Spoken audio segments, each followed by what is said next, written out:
This is a dangerous groups that we're dealing with now.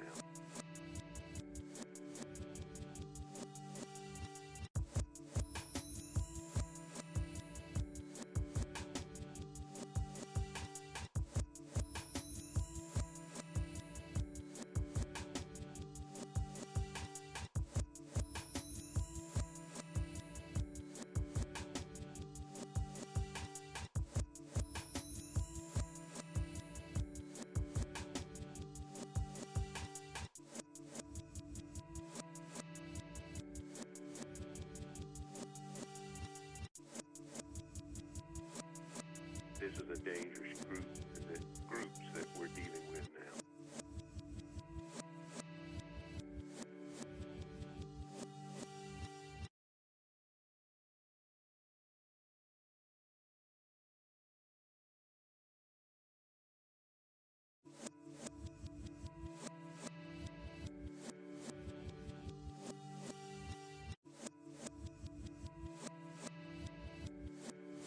This is a dangerous groups that we're dealing with now.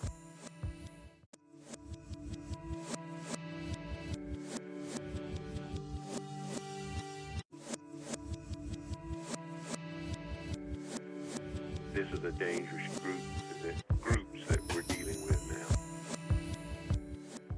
Ladies and gentlemen, welcome to 24/7 Buf Fandemonium presents the K-Gun Report. Tonight, joining me, we have Swank. Yeah. And Scott. Swank, it sounded like yours came a little early. Hello. And I'm jumping the your gun. host, You excited for that Jarrod. win? What's that, Scott? Swank jumped the gun a little bit. It sounded like you jumped the gun. No, he did. He was asking perfect I was timing. right on, dog. I'm a musician. time. I got the right on that Hi, time. I'm your host, Jarrod. Guys, you can follow us. Ladies and gentlemen, follow us on our Twitter, Facebook, Instagram. Our handles are on the tracker below us, as well as updated stat lines. As you can see, they look pretty good. Updated stats, injuries, and any Buf Fandemonium news. Fellas, 26-15. Our Buffalo Bills win by double digits once again. Well, guys, what kind of emotions that bringing y'all? I can start. Do it. Go ahead, Scott. I'm getting anxious. Wow is all I gotta say. Is that was an 11-1 Steelers team. They did beat some pushovers, but they still won 11 games. And as far as we knew, we talked to Eric Gorner, the guest last week. He said they're coming back pretty healthy, and he didn't have many concerns except for Josh Allen, rightfully so. But I'm just gonna say, wow, to have. We'll touch on these points later, but to have Darrell Williams basically one-on-one with T.J. Watt and him only come out of the game with 2 tackles and no sacks to establish a run game, I think we did. And Singletary's running hard instead of as elusive as he has been in the past. It seems like after last week's game against the Niners, he's starting to run with some authority. And Zach Moss, the same thing. Dable is, I think, starting to trust that line a little bit. We're seeing our offensive line be a little more aggressive than I've seen. And Feliciano sparked that little plug going. And then that's the offense. And Diggs is doing his thing. It's wow. Allen doesn't look like he's flustered at all when he makes those mistakes anymore. And then if you jump to the defense, our defense has improved significantly in the last 3 weeks, and I think we can all point a finger at one special linebacker that's made the difference, even though he's on a snap count. AJ Klein. Hey, nothing against AJ Klein. I mean, He came in and did a good job substituting for Milano, but Milano just brings that something else to the table. He got a sack, and the pressures on the quarterback have made a difference in the game. So I'm just going to say, wow. I mean, we're 10-3. Hey, man, he cut off those quick slants, all that stuff we were talking about, right? Like last week before the game. That center of the field, if you take that short game away from the Steelers, they showed us they got nothing. There's no running game there. The deep ball's pretty much gone. Johnson did exactly what we thought he was going to do and dropped a couple really crucial balls, like right off the bat. I don't know, man. I think our defense played its best game, and it's just been ramping up. People that were getting ragged on earlier in the season, like Levi, he had a really good game. A pick, he had some good pass defenses. He gave up that touchdown, But other than that, I mean, I don't know. I'll take that game from Levi all year long, the rest of the season into the playoffs. I think he deserves a little bit of praise for the work he's been putting in. And then, man, the other side of the ball. That offense did all that without John Brown. Yeah. Like, and he's due to come back this week. They're saying he might be there for the Broncos. Yeah, I love how McDermott's he's teasing that out. Like, yeah, he's he's practicing. He might come back. We'll see. Like, see how he feels. Are you kidding me, man? That dude's had so much time. I'm thinking he's he's right out on the field starting Saturday. But yeah, I mean, we're talking Bills history. That game was Buffalo Bills history. Stephon Diggs.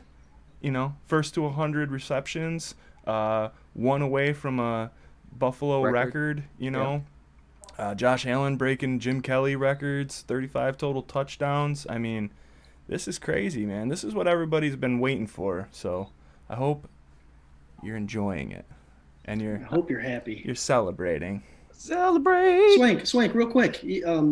Deontay Johnson had some drops, right? Mm-hmm. Key drops, right? Yep. There's another Johnson that had a pretty good catch, don't you think? Oh, yeah. And he took it all the way back for 6 points. Taron Johnson. Hey, guys, that's Swank. That's going to be my first hey of the day. Taron Johnson with the first interception turnover defensively for a touchdown in 3 years by the Buffalo Bills. And I put my phone, because I was watching the game on my phone. I put my phone down for a second to pet my dog, and I look up, and Taron Johnson's running down the field, and I'm like looking at my phone like, oh my gosh, is this for real? And I was like, there's no penalty? What was it? And I saw it, and I was like, man, he just jumped that. Do you think that you're ever going to get that high again from petting your dog? I mean, like, I love petting my dogs, but like to pet your dog and then look up and see a pick six. It's pick six. I was like, this hasn't happened in 3 years. Yeah, the hand probably got a little heavy at that time. I thought that hay was coming towards me because that was my bold prediction, but it was. Yeah, that's right. Nice. My bold prediction last week was a pick six for a touchdown. That's right. It's been my bold prediction at least 5 out of the last 10 times. You're bound to get it right, right? Yeah, we're bound to get it. We'll get a plaque for you, Swank. Thank you. My bold prediction happened to be Allen passing over 400 yards, but he didn't need to for this game. One of the concerning things, and this is how you can tell that a team is going to be good. This is what good teams do, is they win when stuff gets kind of scary. Like, if all Bills fans are familiar with the fact that the ball seems to be bouncing the other team's way. Early in the game, we had a couple turnovers, a fumble, a bounce, that went up in there. And then even Pittsburgh fumbled the ball, and it happened to go 3 yards down the field, and they recovered. Before Bills even started getting their offense going, I was sitting there going, this is going to be a rough one.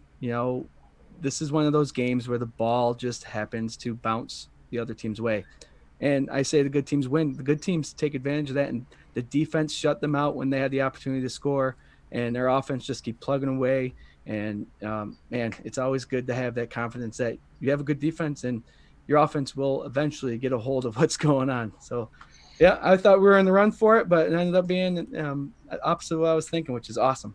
It was a rough day for Knox. I mean, Knox had a drop deep. Allen had that rollout and threw it across his body. And the first sight, you didn't see if it was even close to him, but then replay showed it. He had both hands on the ball, should have came down with it. Mm-hmm. And then the next drive, he caught the ball and coughed it up, caused a turnover. A lot of people hating on Knox. I think he's someone with high potential, but he's just not finding his groove at all. He'll have a touchdown here and there, but he's just not finding it. And he can be that tight end that we need. See, I think he I was pissed about those first two, that drop and then the fumble, interception, whatever you want to call it. But I thought that he turned it around. I thought that last drive, man, can we just stop and talk about how we finished that game for a minute? A 7.5 minute drive in the fourth quarter to put them to sleep. Zach Moss that came out, like you're saying, from after having a horrible fumble last week, turning it around and being that dude that can just chug it, and pick up those hard yards, take that time off the clock, man. That was, I'm not joking. This is like what we've all dreamt of. Yeah. And I wanted to hit the comments really fast. And if this is your first time watching us, thanks so much for hanging out. This is our 20th episode. We're so stoked to be with you guys. We got Zach in the comments saying that his favorite part about the victory was beating the Steelers after Juju did his little TikTok dance on our logo. Yep. Yeah, I think Scotty had a little something about Yeah, those Scott, words. I don't know if many people knew this, but right before they came out to play the game, Allen had his offensive players around him, and what he said to them before they walked out was, "Let them do all the talking and the fucking dancing. We do all the work." And the way he said it and the way that pumped up the team, that was goose pimples. Yeah. Sorry, kids, for swearing, but that's a direct quote, and not my words, Josh Allen's. Yeah, it's quick to the point. Mm-hmm. Quick to the point. There ain't no faking or something like that, right? Pound of bacon. Did I get one in there, Swank? I think I got one in there. Oh man, that hit me just right. Swank, you mentioned that Zach Moss was our pound and ground type of running back, and that's what we were hoping for since we got him. 13 carries for 43 yards. He averaged 3.3 yards a carry. A couple times he was stopped in the backfield, and he was able to wiggle away and get positive yards, which is always good. Singletary, a little less, of the run game, 7 for 32. He averages 4.6 yards a carry, and Allen was back up there about his average with 6 rushes for 28 yards, which is 4.7 yards a carry. So our offense did move the ball. It was pretty damn good. Our team average right now, real quick, Jarrod, is for the fans that want us to establish a run game, which I'm one of them. I'm not. Our team running average, we're running when we have to. I think Daboll's finally getting it. It's 4.1 yards a rush. Yeah, that's as good. a team, and that's good. That's good. So that's a first down every 3 runs, people. Yep. Yeah, I'll take that. I mean, I really don't think that this run game has been as bad as people thought. Like, I think it's tunnel vision. People want to say the run game's no good without looking at how good the passing game's been. If you're passing the ball well, you don't need to run the ball well. Or not well, but you don't need to run the ball often. And I think that's the case now, because Singletary, it's not like he's taken a step back. I'd say, if anything, he's actually improved. And, he had a case of the fumbles last year and all that kind of stuff. Even though he was a good runner, he wasn't as decisive, I don't think, as he's been this year. And it's a smaller sample size, but I think it's more productive. So, I don't know. Some people just need to find smaller something. Smaller sample size? Yeah. Fresher legs. Yeah, exactly. Yeah, when we get to our bold predictions at the end of the night, that's going to be one of them. I think our run game's going to pick up, but we'll get there. Like I said, passing game didn't hit on like I was hoping with 400 yards. Allen went 24 for 43, 238 yards, 2 touchdowns. He had that 1 pick. But like you mentioned earlier, Diggs, 10 catches, 130 yards, 1 touchdown. Beasley, kind of a slower game, 5 catches, 41 yards. And Gabe Davis got another touchdown. I think he's leading the Buffalo Bills with touchdowns. So he's a big receiver. And, hey, Gabe, we need you right now, touchdown. And that's what you got to have. You got to have that drive finisher, and he is definitely it. Hell yeah. Yeah, that offense that we got, guys, it's nice to sit back and know. And I've said this for many weeks now. It's nice to have a quarterback where you can sit back and say, all right, Josh Allen is our quarterback. We'll be fine. As long as we're close. If we're losing, we got Josh Allen as our quarterback. And, man, his confidence, his poise, his completion, it's just crazy. It's awesome to have. I'll tell you, one of my favorite parts about Sunday, and I mean, there's a lot to love about it, the adjustments, the halftime adjustments. Yeah. It looked like before that pick 6 that it could have been a real long night for both of those teams. And I was sitting there thinking, it's the first team that makes a mistake. And I guess you could credit that pick 6 for that. Ben threw a pick. We got points off of it. Great. I really wanted to see the team respond. And, man, they did. They came out and they stacked points. Yeah. And, I think it was still hard churning, but look at the formula that they used when they came out. They went right to Diggs. You go to your biggest playmaker. He was wide open. How about that missed tackle? You think that one was showing up on tape in Pittsburgh, where they both came down and hit him and just shouldered him, and he bounced off? And Minka Fitzpatrick, he's got to wrap up. Yeah. Got like 20 yards after the catch. Mm-hmm. Yeah, it was beautiful. I was so proud and stoked that they were able to overcome that and drive forward, because like 2 years ago, I don't think you see that, right? Even last year at times. Right. So, Yeah, that's the wonderful thing about So before we this. switch over to the next game, Jared, the defense guys, Yeah, we talk a lot about the offense, right? But they only allowed Roethlisberger to have 180 passing yards, and their run game with Connor back averaged 2.75 yards a carry. They only ended the game with 40 something rushing yards. We're turning a corner here. and they stopped them when they needed to. I don't know how many times Pittsburgh punted the ball when they were on the other side of the 50-yard line. You know what I mean? They let them drive a little bit, let them drive with it, and then stop. 24/7 Buf Fandemonium, you know that at halftime we put up the score and we ask you what your thoughts of the game so far is and what changes you would do. I threw a response out there, and after that pick six, it was the Bills defense has found their swag, and it has been present for the last couple of weeks. And this is the defense we've been waiting for the last first 8 weeks of the season, and it's finally here. And it's exciting that we have the defense going and the offense going and the special teams going. Perfect timing. Yeah, I'll say one more thing about that defense. That third down stat. Yeah, they all only season. converted 1 of 10. Yeah. Pittsburgh did on Sunday night. That's insane.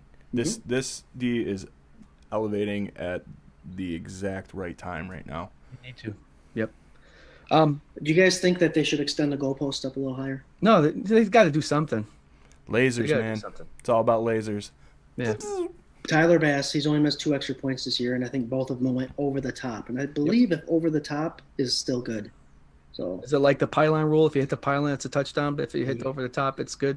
Yep. You have that written down somewhere? You have the law book right there, Scott? Section 403B /A. Yeah, sub category 5. Guys, I wanna mention really quick Trey White's play. It's increased the last couple of weeks too. You don't really see Baldinger, right? Is that what he breaks down the plays and stuff like that? He showed a play in the first drive where Tre'Davious White was playing right on Juju, right? And this is the play where Wallace could have had that first interception. Mm-hmm. White, right off the snap, dropped Juju. Now, I didn't know this, and it kind of made me feel good. I didn't know White was such a physical guy at the line of scrimmage. He annihilated him, and it was freaking sweet to watch. And when you know you got a shutdown corner on one side, that's just going to bring up everybody else's game, especially Wallace when he needs it. And that was awesome. I just wanted to point that out. Tre'Davious White is the man. We've known that for years, but he is a tough son of a gun. You're 100% right. I didn't see that video until today, and it was he pancaked him right at the line. And I was like, man, he's supposed to be one of the most physical wide receivers in the league, right? Juju's supposed to be one of the best ever. Maybe you should spend a little less time dancing on that charging Buffalo. No, Baldinger did say, it's like welcome to the NFL rookie. It was funny because Baldinger did say, welcome to the NFL rookie to Schuster, who's been in it for 2 years. So that's pretty cool. Special teams, go ahead. Oh, I'm sorry. There's just so much. And I know. There's a lot. Dude, Diggs catching that touchdown and then mouthing that mold should be on the Wall of Fame.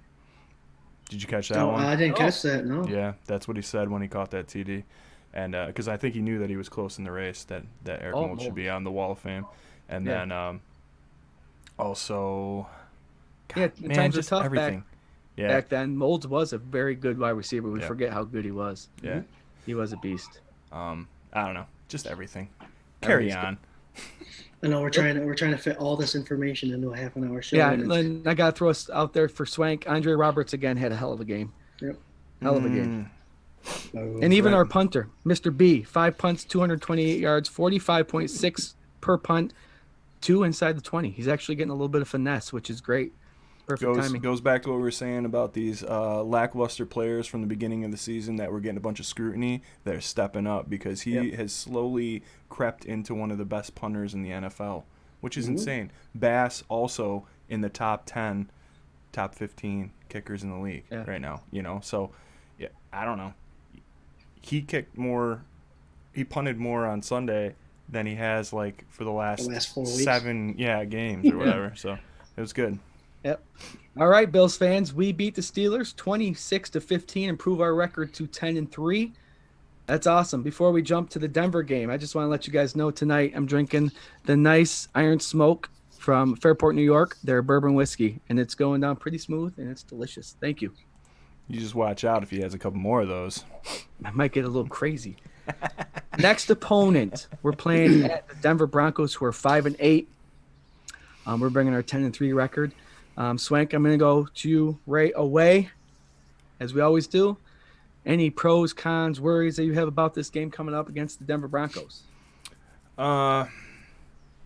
Yes, I do. I have some concerns.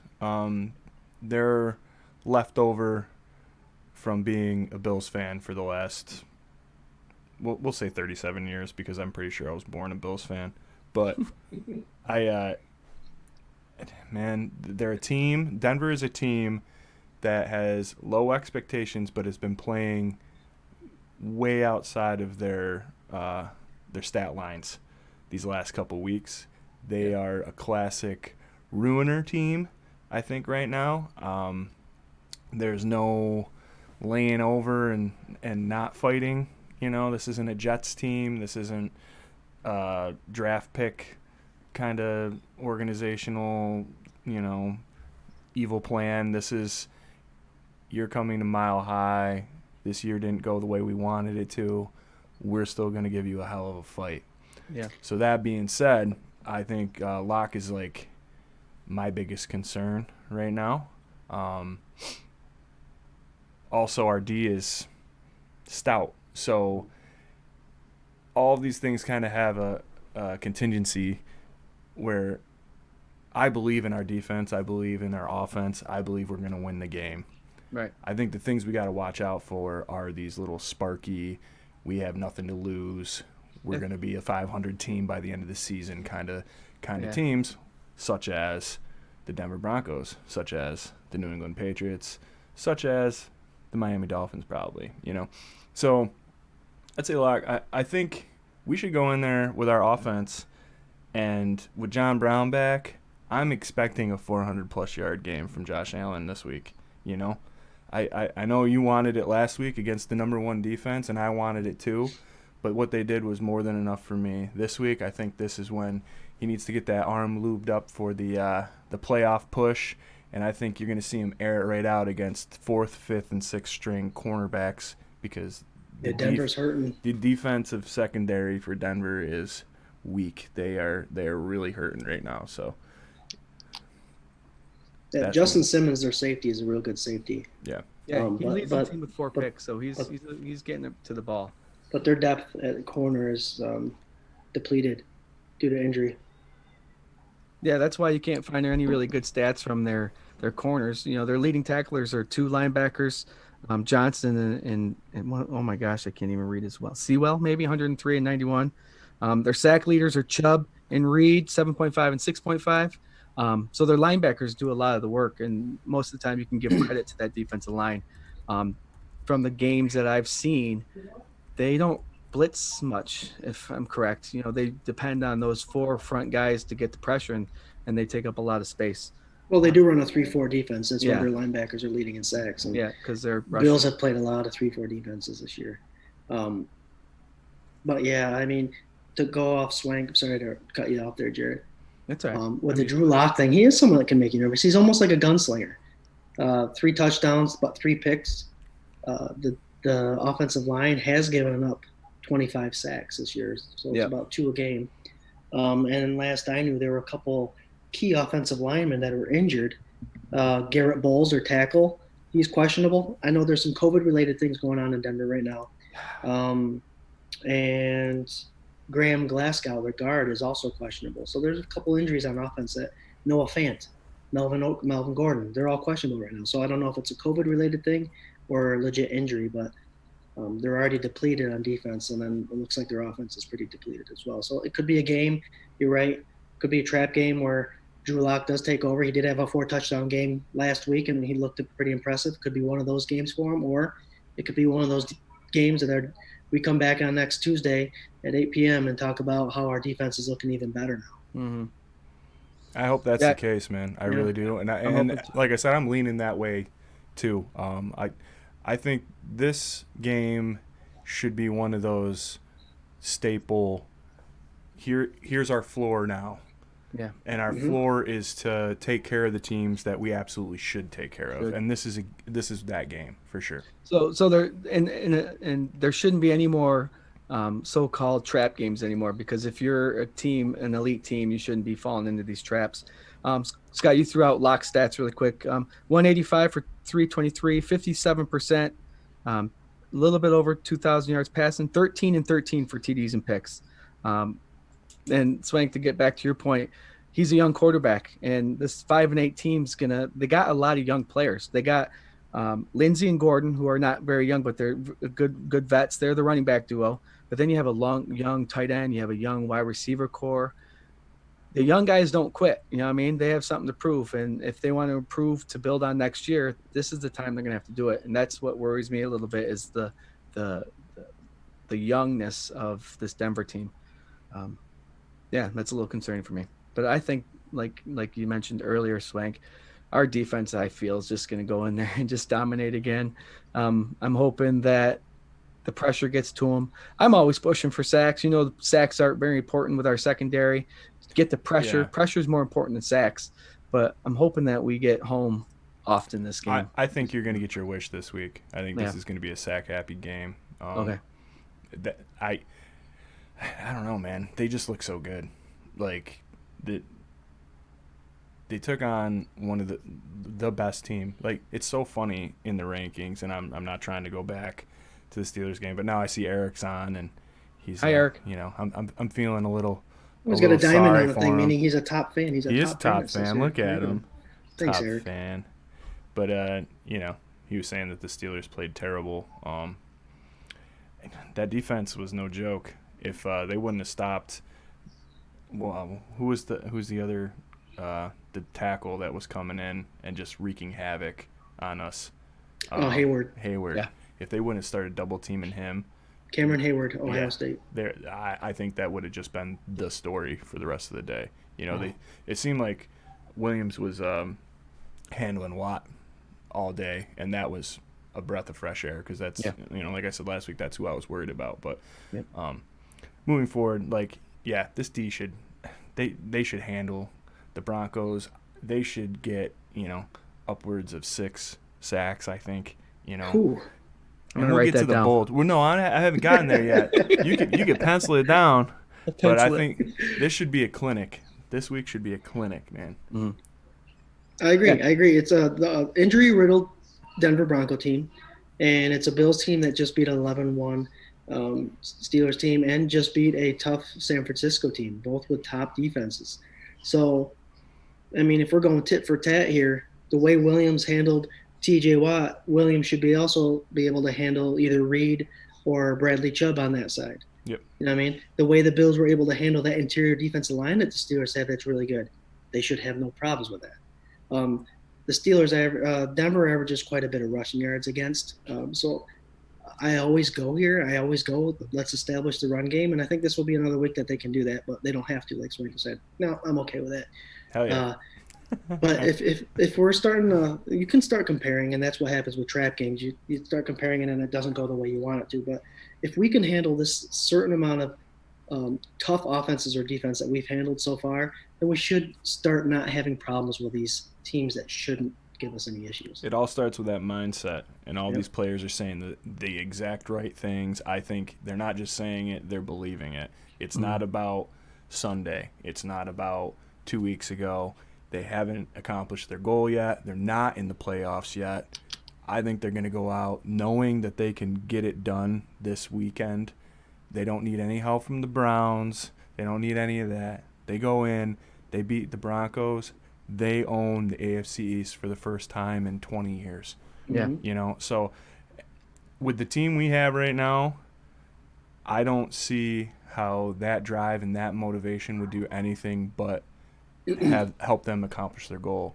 And I would say any team that's going to challenge the Bills in the playoffs, you might want to not do your TikTok stuff or any locker room type of material, because that whole thing with Juju, that happened 20 minutes before kickoff, and that was the motivation they used to stomp them out. So I don't know. God, man, it just feels so good to have this team where they're at right now. So. Yeah, to touch a little bit more on that, Swank, the fact that, I don't know if you guys heard this at all this week, and I don't know what show it came from, but Dawkins, our great offensive lineman there, says that on some occasions he wants to rip his captain tag off his jersey and put it on Diggs.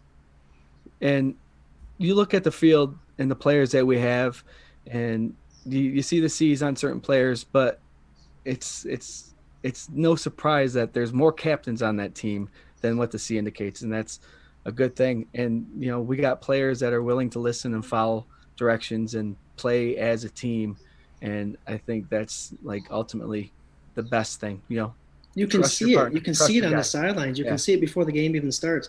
You can see it with that Minka Fitzpatrick, Stephon Diggs hit. You can tell who wants it more. Oh yeah. I mean, it's one of those things that you watch a couple plays and you can just tell that the certain feeling that the Bills are giving off and us Bills fans should be excited about is they want this. They're not just going out and playing a regular football. I mean, just by breaking tackles and Diggs bouncing off that hard tackle and running the ball, you can feel it, you can see it, and it's palpable and it's exciting. And I must say too, I must add on to that you can see that also after the Bills, after their 3 losses, you can tell that people feel good when you win. People have that swag when you win. It's keeping it when you lose that's the key. And with the Bills' 3 losses, the reason why they've come back and they're able to win and go on this run is because it sucks to lose, but they keep their nose going forward and they keep the positivity and they know they're a good team. And yeah, that's promising. It's something we haven't seen in a while. It's good to be back. Good to root for a team that has that going on for them. A lot of confidence, but a lot of humility and a lot of like humbled, hungry, generous. It would be so easy for Stephon Diggs to come in here and do what everybody thought he was going to do and be a diva and take over the locker room in a negative way. He could do that, no problem. And nobody would blame him for doing it. But the atmosphere that is here is completely different to the fact where like that pre-huddle let him talk, let him dance speech, the guy that was rallying the troops to get Allen's attention to Allen was Stephon Diggs. And what's he saying? Tell him 17, tell him 17. Yep. He wasn't sitting there, off to the side. He wasn't just haphazardly raising his arm. He was hyping it up because that's his quarterback. You know what I mean? So. Yeah, he shouldered right up next to him. He was side by side with him. It's awesome. Yeah. I just wanted to hit something really fast. Alonji's in the comments, and we had him on for the 49ers episode here a couple weeks ago. And he was saying that Jordan Palmer is the Bills' MVP this year because of all the work he's done with Josh Allen.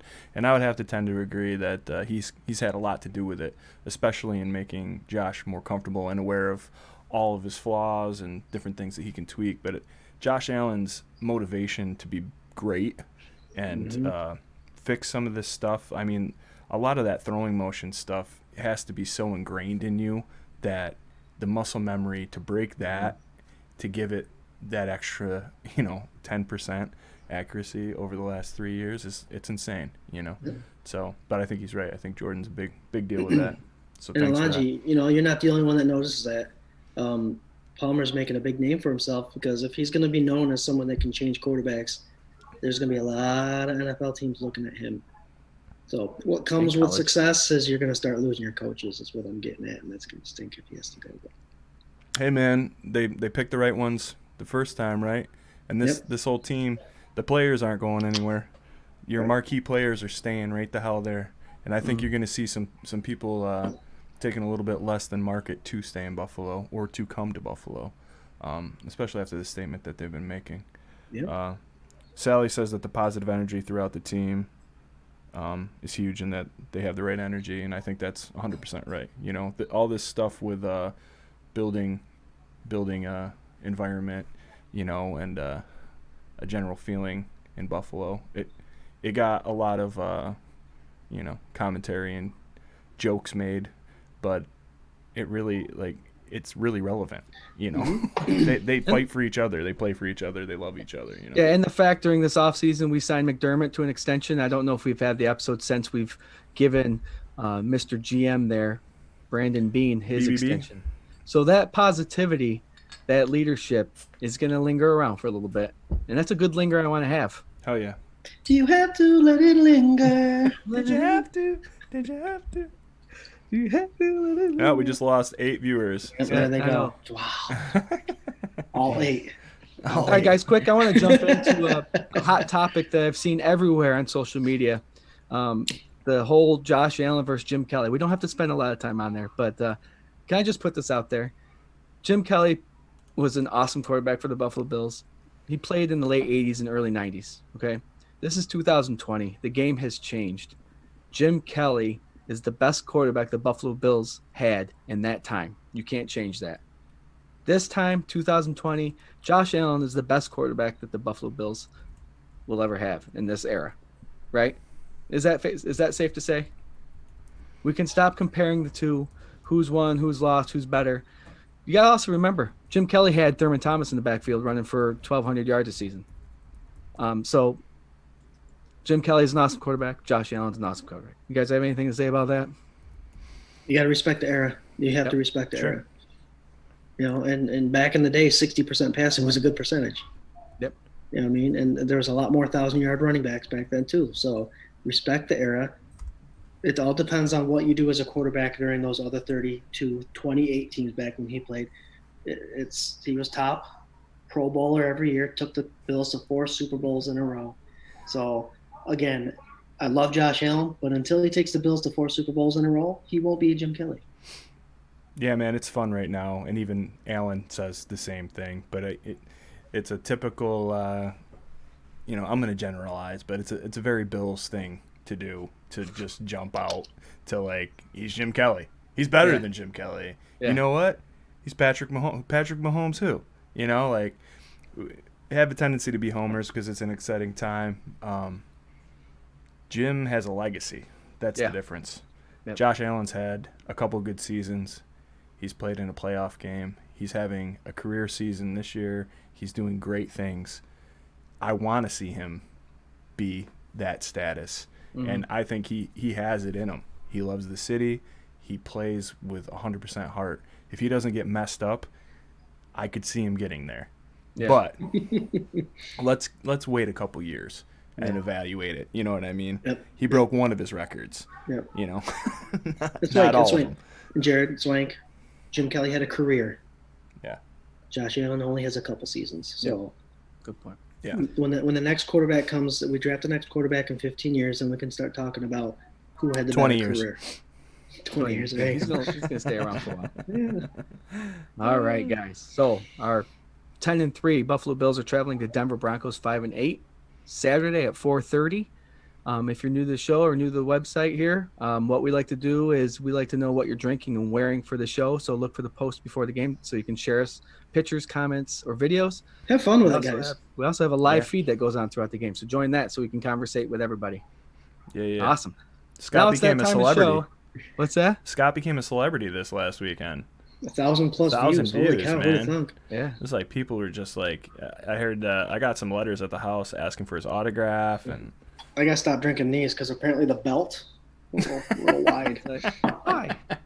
Well, thanks. No, join in on that. Show us your jerseys, whatever you're wearing, whatever you're drinking. We love to see that. A bunch of family photos this week. Yeah, we love to see those too. Throw your kids in there. Show them. You got to raise them right and just show some pictures of all that stuff. 24/7 Buf Fandemonium is for you and us, the fans. So do what you will. That's your place to be. All right, we come to the time of show where we like to pick them. What we do is we stick in the AFC East. Actually, I'm getting ahead of myself, aren't I? I'm getting ahead of myself. We haven't done score predictions. We got to do our score prediction, our bold prediction for the game coming up. You're all right. Swank hosts next week. Swank's going to be hosting next week. I'm jumping ahead. Mafia. Sorry, guys. Gotta give Scott a new hoodie. All right, guys. Ellen Reed, welcome to the show. Scott, I'm going to let you go start with this because you're wearing a non-Mafia attire today. I want you to give me a score prediction for this Buffalo Bills Denver Broncos game and give me a nice bold prediction. 35-17, only because I think the Bills offense is going to roll. And the 17 points, it's going to be a late 17 because I think the defense is also going to roll. A lot of the yards and all that stuff in the Bills' last 3 games have come during catch-up time because other teams have had to catch up. Some of these games, you'll throw their defense out there, say they gave up 400 yards, but when the other team is throwing the ball and throwing it deep and having to catch up, the stats start coming up. But, sorry, I dragged down a little bit. 35-17. Bold prediction is we will have 4 sacks. Denver allows about 3 a game. We're going to have 4. It's not very bold, but okay. What was your score, Scott? 35-17? Yeah. I was trying to freeze screen. I saw that. You had me worried for a minute. Swank, give it to me. All right. Why don't you ask your wife first? Anyway, I'm going down the same line of thinking as my buddy over there. I'm going to say, though, that this is going to be that game where by halftime you can just sit back and crack as many PBRs as you want because it's going to be Saturday. 47-10 is what I'm saying. It's going to be a blowout by them Buffalo Bills, and this is going to be that game where Stephon Diggs lights it up. John Brown comes back, lights it up. So I'm saying between the big three, Bees, Brown, and Diggs, each of those dudes get a touchdown on Saturday. That's my bold prediction. Is Barkley going to come in and play quarterback in the fourth quarter? Listen, wait, don't jump ahead.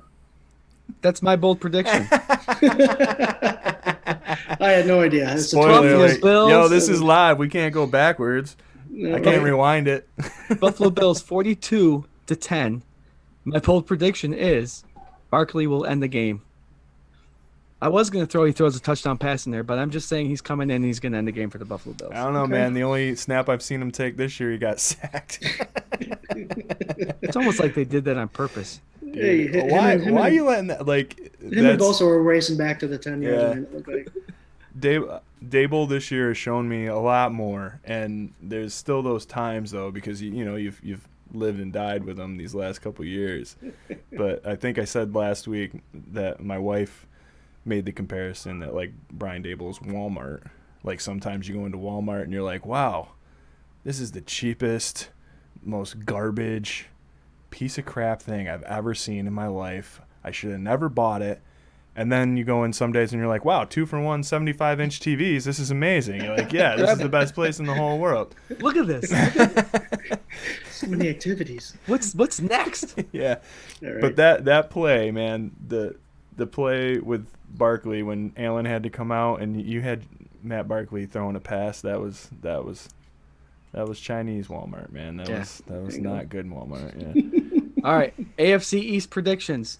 Swank, I don't know if you have the graphic up right now, but if y'all can see, Swank's kind of trailing Scott and I. Uh-huh. Scott's got a nice 1-game lead. So we're going to play fair today. I'm going to have Swank pick last for these games just so we're not influenced by what he picks. Scott, what do you got for the Patriots traveling to the Dolphins? Patriots. And with a win, I think we clinch AFC East. All right, I'm going to say Miami. All right, Swank, what do you got?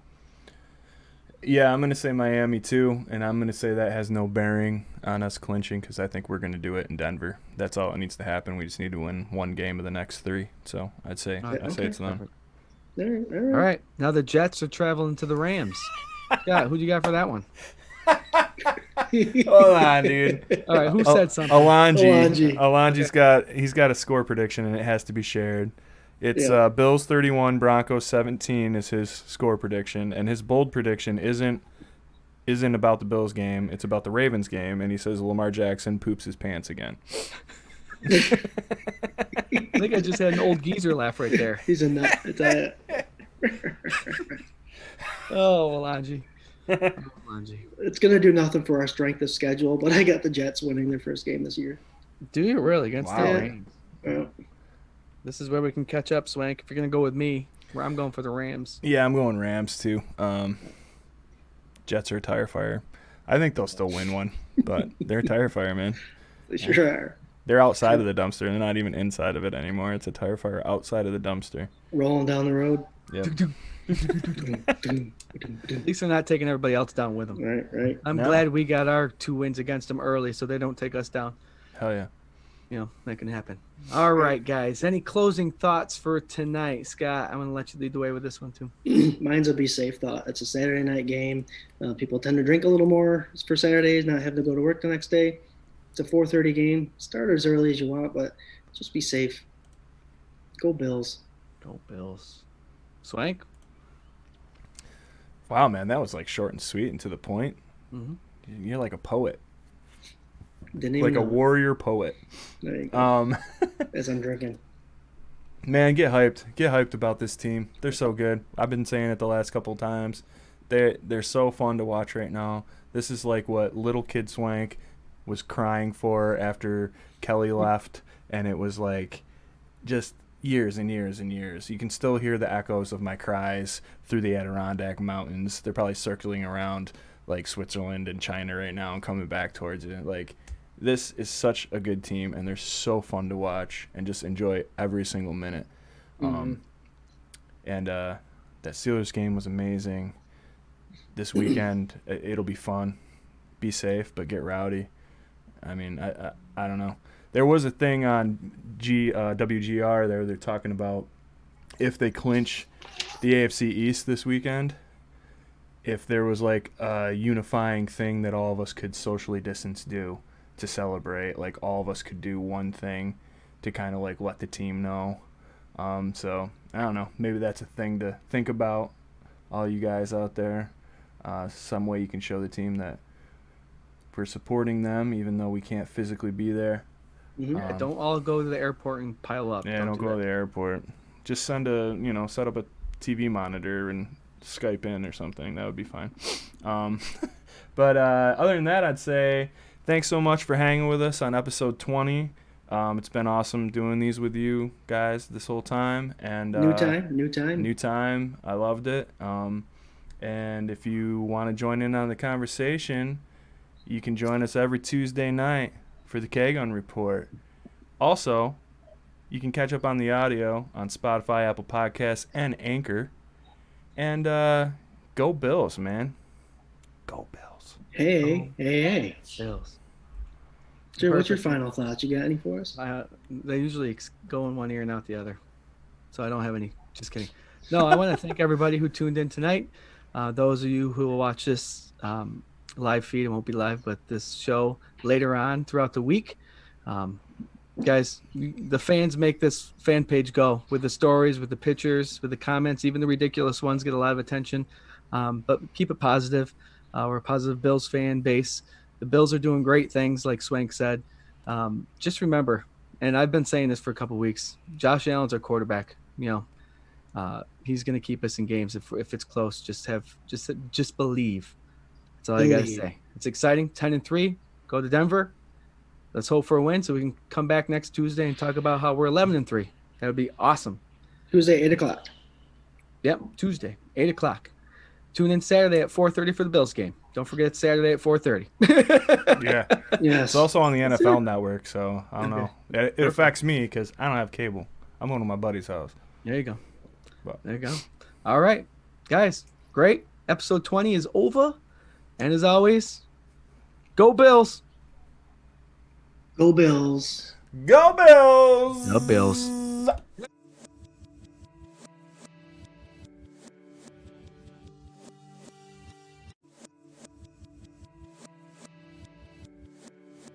This is a dangerous